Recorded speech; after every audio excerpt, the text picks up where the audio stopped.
2024년 12월 3일 대한민국 대통령 윤석열의 비상계엄 선포, 이것을 그 구조를 한번 살펴보았습니다. 우선 현재 밝혀진 것은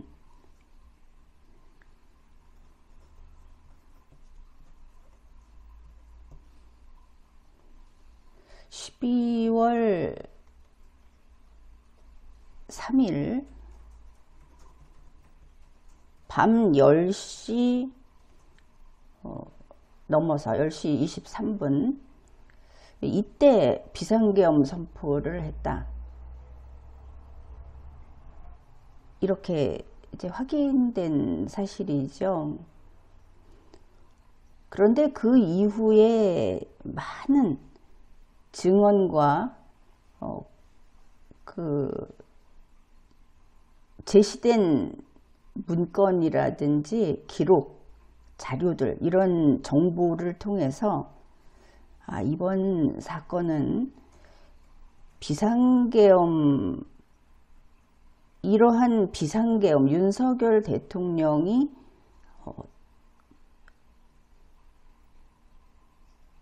대통령이 이번에 기도했던 비상계엄 선포라고 하는, 이제 비상계엄이라는 것을 생각해 봐야 하겠습니다. 먼저 비상계엄 선포, 이 계엄에 의한 국법 질서가 개시된다는 이것은 성격이 이렇게 되죠. 첫째는 평시에 헌법과 법률에 따른 국가 질서가 있습니다. 그 다음에 비상시에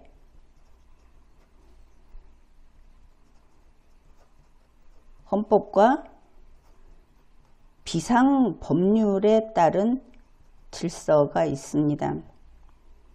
이 두 가지 가운데 바로 평시의, 물론 헌법은 동일합니다. 최고법인 헌법 아래의 질서를 기차역의 철로를 바꿔버리듯이 바꿔버리는 것이죠. 그래서 일반 법률과 질서가 멈추고 비상법률과 질서로 국가가 유지되는 겁니다. 바로 이와 같은 행위가 비상계엄 선포와 그 집행이라고 하는 법체계상의 의미다, 이렇게 볼 수 있겠습니다. 헌법은 동일한데 그 아래로, 물론 헌법이 이렇게 바꾸는 것을 허용해 주죠. 제한된 범위 안에서. 이게 비상계엄입니다.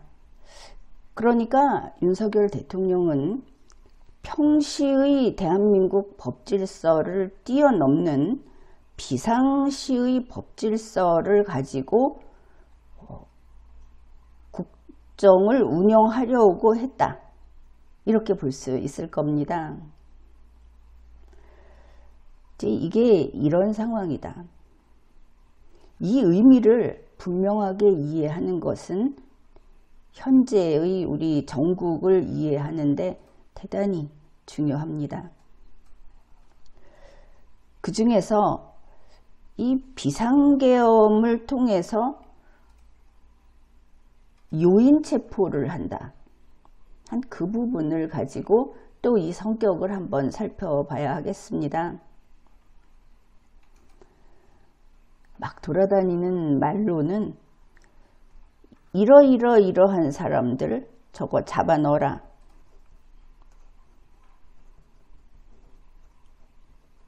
이렇게 되어 있죠. 현재 지시를 받은 사람 중에 한 명, 지금 보면 그 지시를 좀 먼저 받은 사람이 아닌가, 이렇게 보이는데 그 공무원으로부터 자세한 내역이 밝혀져 있습니다. 그 체포 대상자의 명단을 보면 첫째는 국회와 관련된 인물들이 있습니다. 국회와 관련된 일단은 국회의원이라고 해야 할 텐데 여기에 보면 우원식 국회의장이라든지 이재명 의원, 박찬대 의원, 김민석 수석 최고위원 이런 사람은 이제 정당 쪽이고 또 뭐 정청래 의원, 조국 의원 이런 의원들이 있습니다. 의원의 입장에서 봤을 때는 이 계엄을 유지하기 위해서 이들의 손발을 묶겠다. 이들이 국회에서 해제 요구 의결을 못하게, 그 의결 정족수를 채우지 못하게 하겠다. 그런데 의결 정족수를 채우지 못하게 한다면 그냥 평의원들을 일정 숫자를 억류한다든지 방해하면 되겠죠. 그런데 우원식 국회의장 같은 경우는 회의를 주관하니까 그렇고, 이재명 대표는 이제 뭐 두 가지 성격이 있을 겁니다. 당대표라는 것도 있고 뭐 이렇게 가겠죠.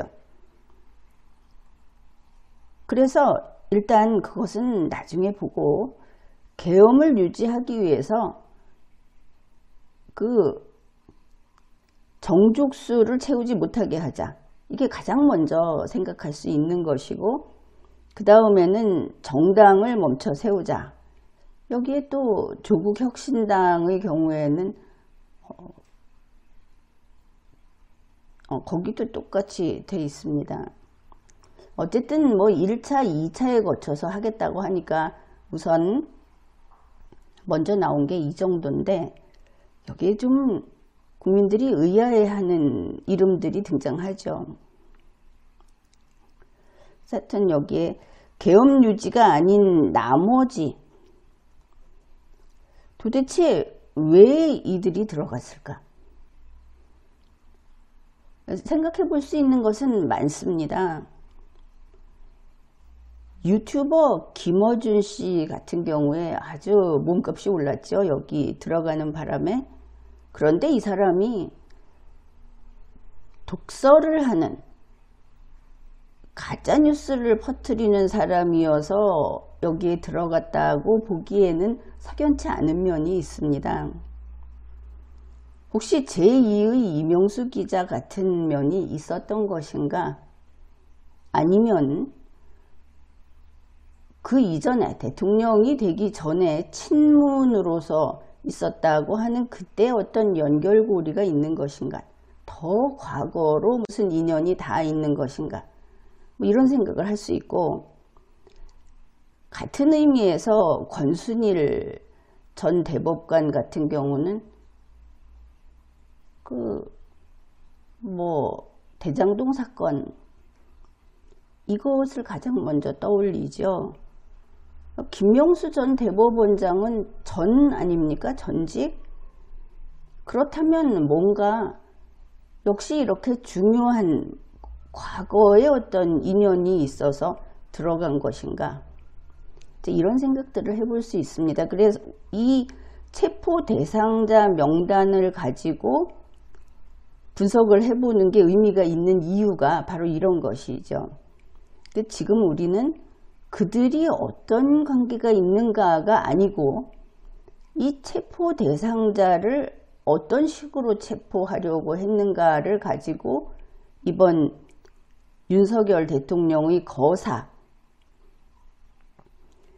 이게 어떻게 구성되고 어떻게 진행됐는가를 한번 읽어보는 겁니다. 이제 그쪽으로 가봅시다. 먼저 정상적으로 계엄 상황에서 할 수 있는 계엄군에게 국회를 장악하라고 했죠. 선관위를 장악하라고 했습니다. 이런 식으로 했죠. 그러니까 계엄군이 이 임무 수행을 하고 있었구나, 이렇게 볼 수 있겠죠. 그런데 이미 결과가 나왔듯이 이들이 신속하게 그리고 치밀하게 이런 임무 수행을 하지 못했습니다. 착착 장악을 하지 못했던 것이죠. 이들이 못했다, 사실상 실패했다, 이렇게 보겠습니다. 그리고 나서 나온 이야기가 윤석열 대통령이 이 요인 체포를 직접 지시했다, 이것이죠. 자, 이렇게 됐을 때 요인 체포를 한다. 그러면 이게 출구 전략이냐? 꼭 그렇게는 보이지 않습니다. 실패했으니까 요인이라도 체포하고 끝을 내자, 그런 것이 아니고 또 다른 방향으로 다시 한번 거사를 이어갔다, 이렇게 볼 수 있는 것이죠. 바로 이런 점에서 이번 윤석열 대통령의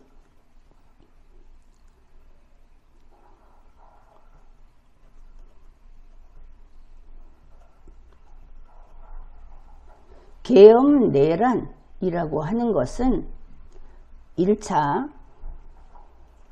2차에 걸쳐서 시행이 됐다, 수행이 됐다, 이렇게 봅니다. 비상계엄이 둘이었다. 그러니까 비상계엄이 여기서는 헌법내란의 도구, 쿠데타 같은 것이 되겠죠. 그게 둘이었다, 이렇게 분석이 됩니다. 어떻게 둘인가? 하나는 제1차, 이 이름을 무엇이라고 하면 좋겠습니까? 그냥 거사라고 합시다. 제1차 거사는 국회에 해제 요구 의결 전까지, 여기까지가 제1차 거사였다. 물론 이러한 거사를 수행하는 조직은 계엄군이었습니다. 거기에 공수부대, 경찰, 이렇게 되겠죠. 둘이라고 했는데 제2차 거사, 이것은 국회 해제 요구 의결 후가 되겠습니다. 그러면 제2차 거사를 수행한 그 조직은 무엇이냐? 이것은 윤석열 대통령 직할팀이다. 대통령 직할팀 하면은 어떻습니까? 흔히 우리가 청와대로 기억하는 청와대 대통령 밑에 누구가 있더라, 어떤 조직이 있더라, 방대한 조직이 있습니다. 유능하기도 하고, 지금 이제 용산 대통령 청사, 거기에도 전혀 이 숫자가 줄지 않았죠. 더 증강됐죠. 직할팀이 있습니다. 그러니까 대표적인 것은 국정원, 지금은 많이 축소됐지만 내막은 알 수 없죠. 어떻든 국정원 뭐 등등이 있습니다. 핵심은 이번에 거사는 2번 있었다.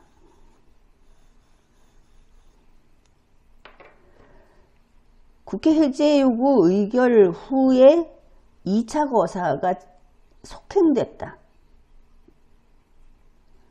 이것이 이미 보도됐듯이 해제 요구 의결을 한 것이 1시경 12월 4일 01시경이라고 하죠. 그러니까 1차 거사는 12월 3일, 2차 거사는 12월 4일 이렇게 보면 되겠습니다. 12월 3일 플랜 B를 준비해 오다가 12월 4일에 드디어 발동을 한 거다.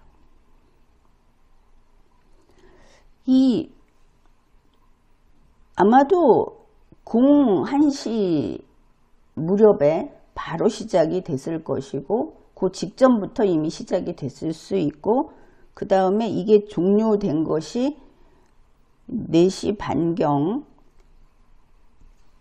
해제 발표가 나는 2단계였다고 볼 수 있겠습니다. 그러면은 이제 이때 어떤 일들이 있었는지를 한번 살펴봅시다. 계엄 선포를 해서 계엄군이 출동을 하고 이렇게 됐는데 국회를 장악하지도 못하고 실패를 했다. 그러니까 윤석열 대통령은 요인 체포 지시를 했습니다.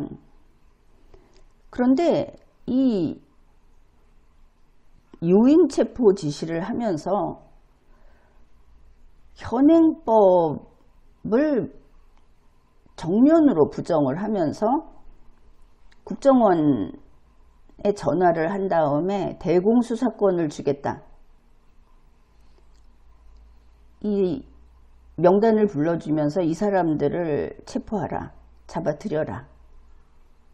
그러니까 마치 비밀작전으로 지금 제2차 거사는 비밀작전, 현행법에 근거하지 않은 작전,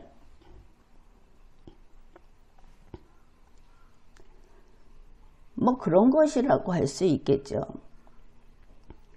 대공수사권이 없는데 그 수사권을 부여할 수도 없고 그 수사권을 받아서 행사할 수도 없는 겁니다. 그러니까 비밀리에 초법적으로 위법하게 임무를 수행하도록 지시한 것이죠. 이게 무슨 짓인가 하면은 우리가 영화 같은 데서 볼 때 스파이들이 하는 짓 아니면은 저 공산정권이나 뭐 이런 데서 가서 마음에 안 드는 사람들을 이렇게 납치하고 제거하고 하는 그런 식의 작전이 2차 거사였다 하는 겁니다. 그러니까 국가정보원 1차장이 여기에 복종하지 않았죠. 자, 가서 무조건 잡아서 어디다가 집어넣어라 이런 식으로 이야기를 하니까 국정원 1차장이 지금 대한민국에는 그런 것이 없습니다. 우리는 그런 조직도 없습니다. 그러니까 요인을 납치한다든지 제거한다든지 하는 이런 게 법적으로 전혀 못하게 돼 있고 조직 자체가 없다. 이렇게 해서 이 사람이 경질되는 일도 있었다고 하는데 뭐 경질 여부는 둡시다. 아무튼 이런 지시를 했다는 겁니다. 그렇다면 이게 현행법에 없는데 왜 이렇게 할까? 그 사용하는 어조가 대단히 구시대적이다 하는 것도 있죠. 어째서 이런 그 명령을 했을까? 왜냐하면 이 대통령 직할팀, 국정원 같은 데는 일반적인 국무회의라든지 이런 회의체가 아니죠. 대통령이 일방적으로 명령을 하고 지시하는 그런 체제다. 근데 불복한다고 하는 것은 마지막 수단입니다. 이런 식의 그 지시를 하는 윤석열, 이 도대체 어떤 인물인가? 어떻게 된 건가? 이걸 우리가 좀 이해를 해보자면, 지금이 2024년 아닙니까? 지금의 대한민국 그 국가 체제는, 대한민국의 그 법질서는 이런 것이 도저히 나올 수 없는 상태입니다. 그런데 이런 명령을 했다. 아마 이번 1차 거사와 2차 거사, 그리고 자기가 잘못한 것이 없다든지 이 윤석열 대통령에게 지금도 그 뜻을 같이 하는 사람들은 헌법이 보장한 비상계엄 선포가 어째서 내란죄를 구성한다는 것이냐? 그것은 대통령의 특권이다, 비상대권이다, 이런 말을 하고 있습니다. 헌법을 빙자하여 헌법의 요건을 갖추지 아니하고, 그리고 헌법의 목적하는 바가 아닌 개인 목적을 달성하기 위해서 했던 거사이기 때문에 내란죄를 구성한다고 하는 것이죠. 그것은 지난 방송을 참조하면 되겠습니다. 그런데 내가 헌법이다 이러는 것이죠. 내가 한 것은 무치다. 나에게 잘못됐다는 것을 이야기할 수 없다. 내가 기준이다. 지금 이런 태도입니다. 그러니까 아마도 지금 이러한 요인을 체포하고 소위 납치 제거 등을 떠올리는 그런 영화 같은 이야기를 하는 것은 1970년대 정도 될 겁니다. 아주 살벌했던 냉전시대, 어느 쪽이라고 하기, 특히 뭐 공산 정권 쪽이 절대적이죠. 이제 그 냉전 시대에 있었던 1970년대라면은 될 만한 이야기를 하고 있는데, 문제는 윤석열이 어느 시대의 인간인가 하는 겁니다. 이제 여기에 보충될 것이, 윤석열이 나는 박정희 같은 인물이다, 히틀러 같은 인물이다,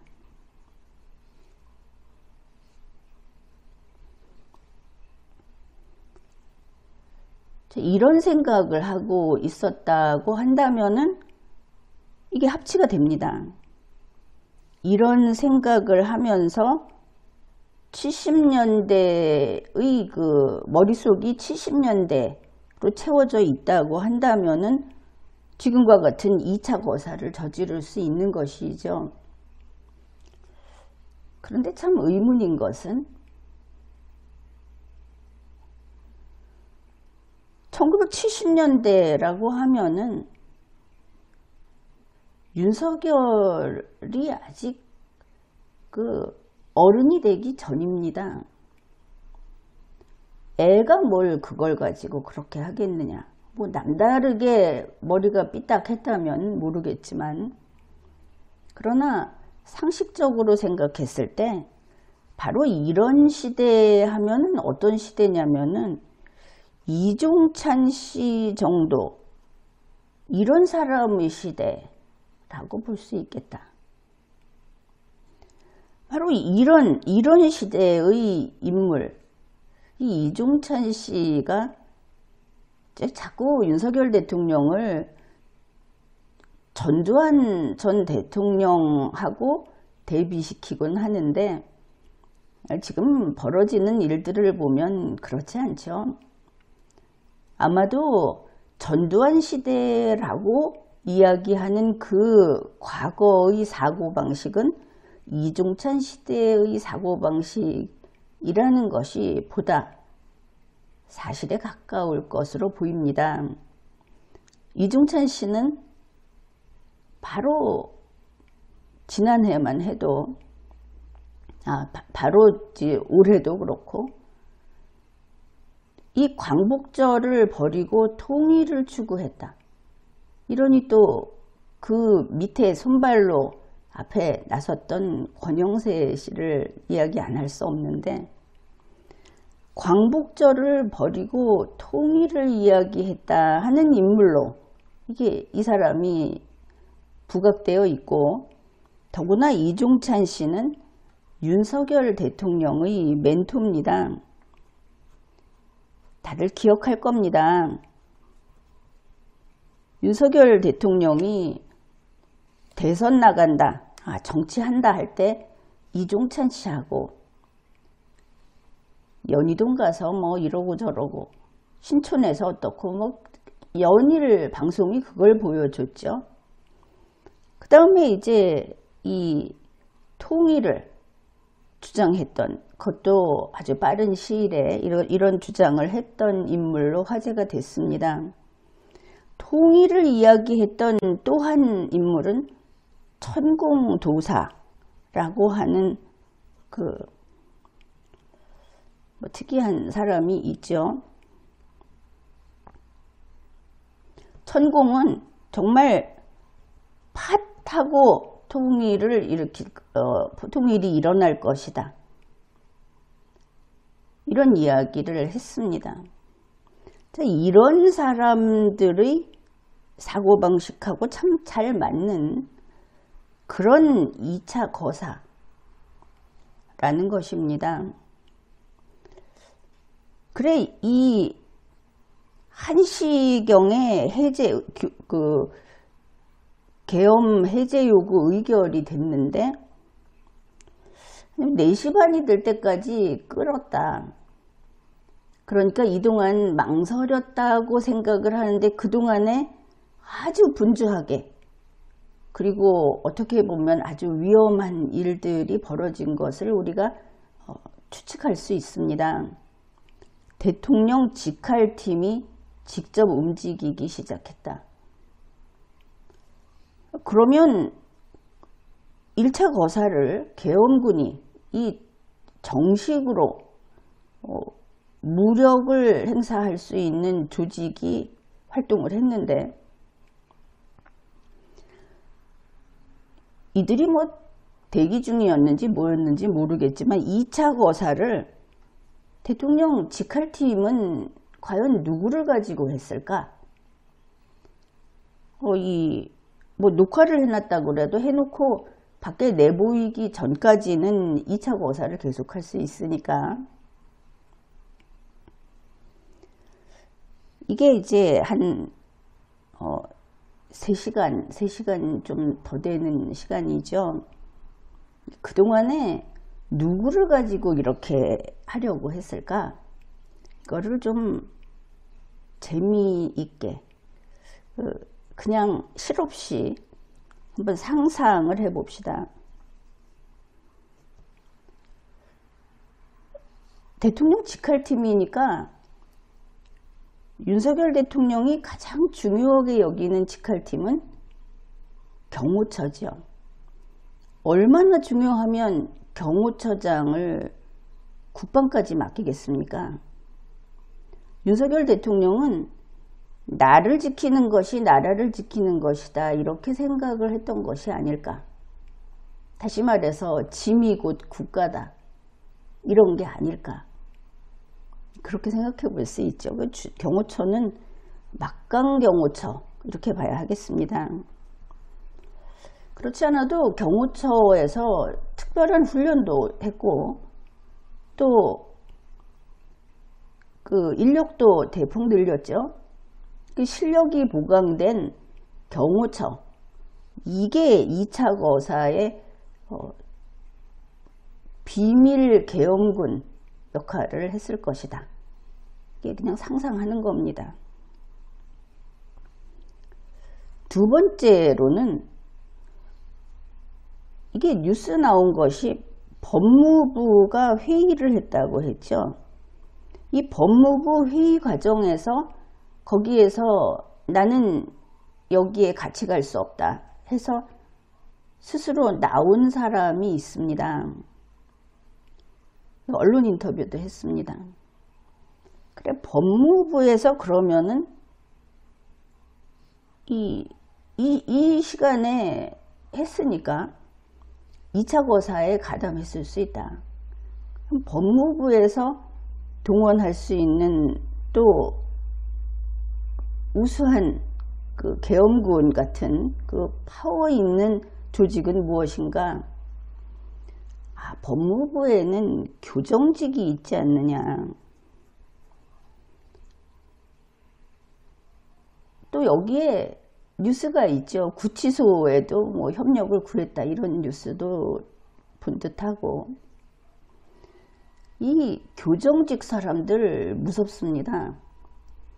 그 밖에 교정직 사람들이 돌아다닐 때 이건 뭐 요인체포 이런 거니까 사람을 데리고 다닐 때 보니까 무슨 핵가방 같은 거를 메고 다니던데 그 속에 뭐가 들었는지는 모르겠지만 이 사람들은 그 물리적인 억제력을 그 무서운 억제력을 지닌 사람들이다. 이렇게 인정을 해도 될 것 같습니다. 더구나 윤석열 대통령이 최근에 영화를 추천했습니다. 그런데 이 영화가 무슨 보호관찰국 액션 영화던가 그런 이 교정직이 세구나 이걸 보여주는 그런 영화를 추천했고, 그래서 아마도 이 2차 거사는 경호처 그리고 법무부 교정직 이런 데서 그 계엄군 역할을 하지 않았을까. 물론 그 계엄사령관 역할은 이제 국정원 쪽에서 해야 하겠죠. 이게 1차 거사하고 다르게 지금 요인체포 중심으로 보고 있는 겁니다. 중요한 것은 윤석열의 그 이번 계엄 거사는 한 번이 아니었다. 제1, 제2의 거사가 연이어 시행이 됐다. 이렇게 보이는 겁니다. 그런데 여기에서 이 70년대 사고로 사람을 그 어떤 목적으로 자기들의 그 목적이 있어서 사람을 납치 제거하고 이렇게 하는 것에 그 통일이 뒤에서 어른거린다. 그 부분도 좀 짚고 넘어가야 하겠습니다. 현재 윤석열 대통령의 1차 거사만을 문제 삼아서 대통령의 내란 혐의, 대통령 탄핵 이런 이야기들을 하고 있는 중에도 윤석열 대통령을 지지하는 소수 집단이 있습니다. 이들은 새로 조직을 만들어서 윤석열이 옳았다. 이런 것을 지금 대중선동을 하고 있고 또 아주 호전적인 태도로 대중에 맞서고 있습니다.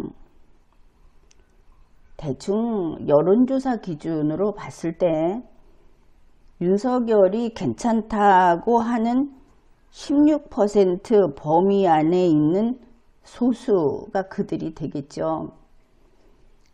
이러한 윤석열 지지 그 언론 선동을 담당한 사람들, 그들 중에는 소위 윤석열파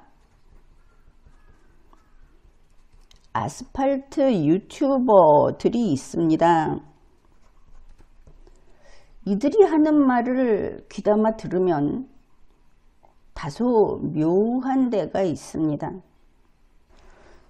자, 이들은 마치 신전에 제사를 올리고 세계 정복에 나서는 것처럼 이런 의례 같은 것을 벌이고 있다.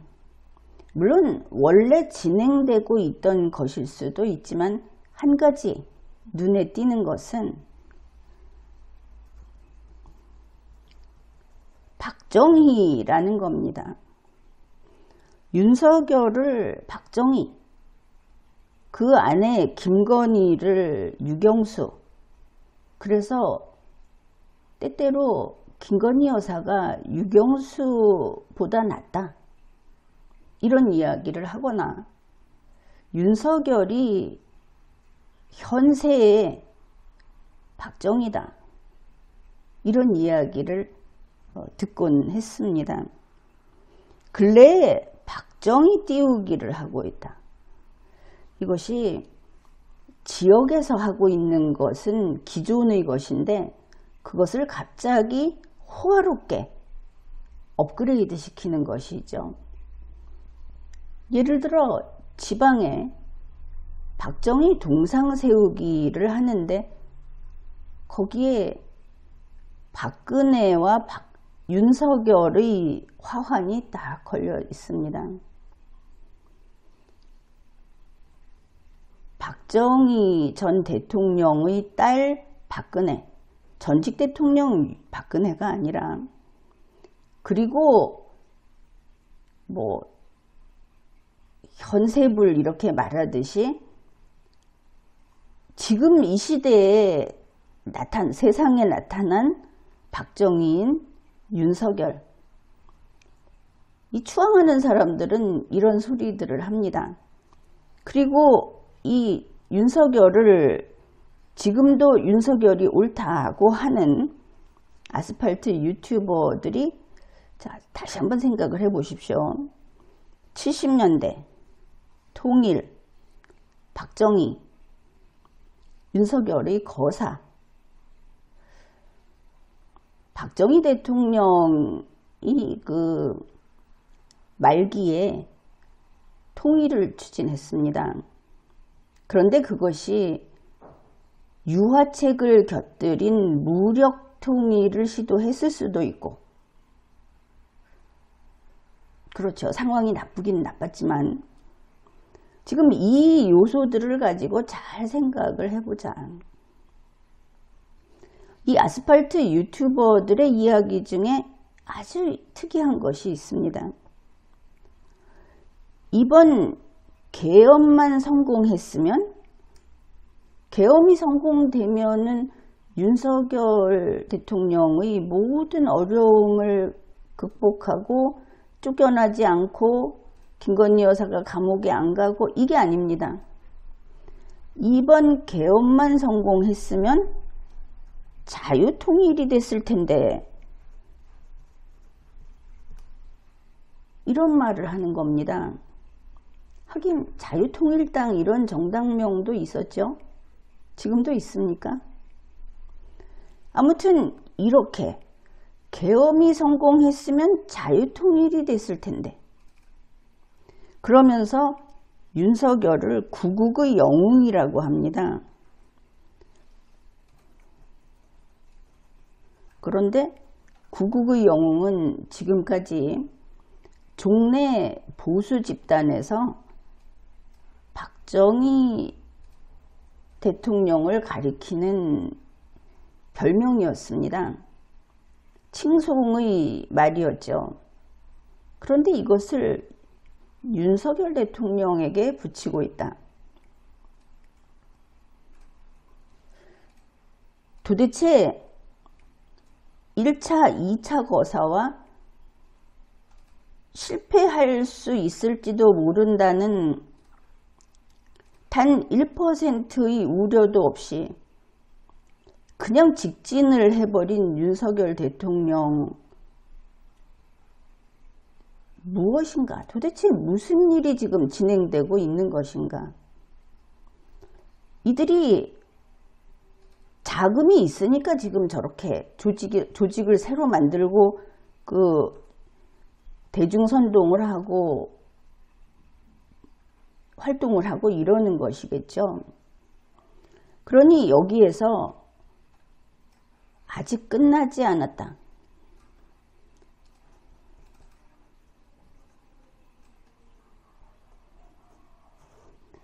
아직 끝나지 않았다. 이런 생각을 하게 됩니다. 불길한 생각인 것이죠. 그런데 여기에 우리가 한 가지 반드시 들여다봐야 할 뉴스가 있습니다. SPN 서울 평양뉴스에서 러시아 뉴스를 보도했습니다. 이것은 국내 다른 언론사에서도 보도를 했죠. 2024년 12월 5일 러시아 현지 시간입니다. 러시아 외무부 대변인이 이렇게 말을 한 겁니다. 서울에서 일어난 사건은 한반도의 긴장과 불안정을 초래하는 주체가 한국임을 보여준다. 북한이 왜 그렇게 열심으로 자국의 안보를 강화하고 있는지 분명해진다. 러시아 주장은 한국이 윤 대통령이 대통령으로 있는 한국이 김정은 일을 칠 거다, 치려고 한다, 이런 말을 한 겁니다. 김정은이가 자국의 안보를 강화하고 있다.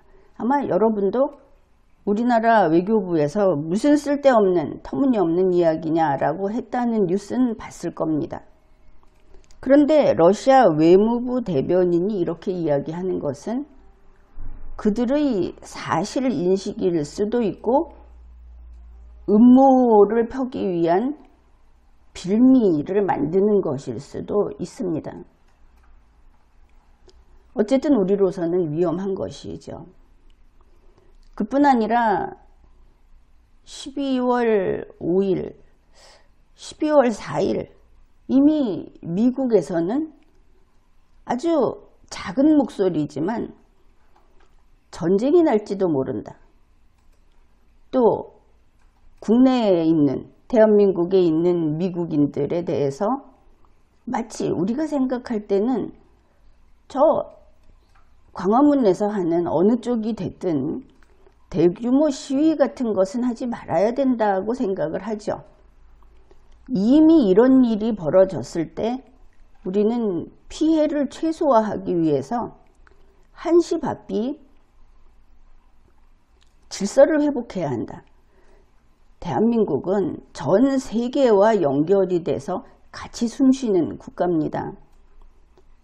그게 우리의 호흡은 그런 국제 경제와 국제 신뢰관계와 연결이 되어 있죠. 따라서 윤석열 대통령이 이러한 범죄를 저질렀다고 한다면은 단칼에 범죄자를 제압하고 잡아넣고 바로 질서를 회복하는 이런 능력 있는 그런 나라라는 것을 보여주어야 다시 언제 그런 일이 있었느냐 하면서 세계와의 관계는 다시 회복이 됩니다. 그런데 그게 아니고 얼어붙는 쪽으로 간다. 무슨 민노총인이 이런 과격한 시위를 한다는 것은 스스로 굶어 죽겠다는 이야기죠. 그거는 알아서 하십시오. 이때다 하고 전국에서 차를 동원해갖고 시위하는 대로 모이자, 밤샘을 하자, 알아서 하십시오. 망하자면 그건 도리가 없는데 국제사회의 움직임을 보자. 그래, 한국에서 시위하는 데 가까이 가지 마라 하는 것이 한국 사람들이 다 폭도입니까? 분명히 그렇게 발표 나와 있죠. 여러 국가에서 한국은 위험하다. 또 어떨 때는 자국민을 대피시키겠다. 한국의 화폐 가치는 믿을 수 없다. 한국의 기업과 거래하지 마라. 현실로 나타나는 것들입니다. 근데 그 바탕에 미국에서 전쟁이 날 수도 있다는 어쨌든 그런 이야기가 나왔죠. 미국의 소리 뉴스에 나와 있습니다. 이번에 러시아가 너희가 우리를 치려고 하니까 그러면 북한과 러시아는 김정은이가 늘 이야기하던 선제 공격을 할 수도 있다고 지금 이야기한 것이죠. 그러면 왜 그런가? 아니 대한민국 내에서 이런 문제가 생기고 대한민국이 여당 야당 쉽게 나뉘어서 싸우고 대한민국 경제가 폭망하면 이들이 가만히 보고 있으면 좀 더 망해라 하면 되는데 왜 이러는가? 정말 이 모든 뉴스의 저변에 무엇이 있는 것인가? 이런 생각을 하게 됩니다. 도대체 사실은 무엇인가? 지금까지 리걸마인드 연구소였습니다.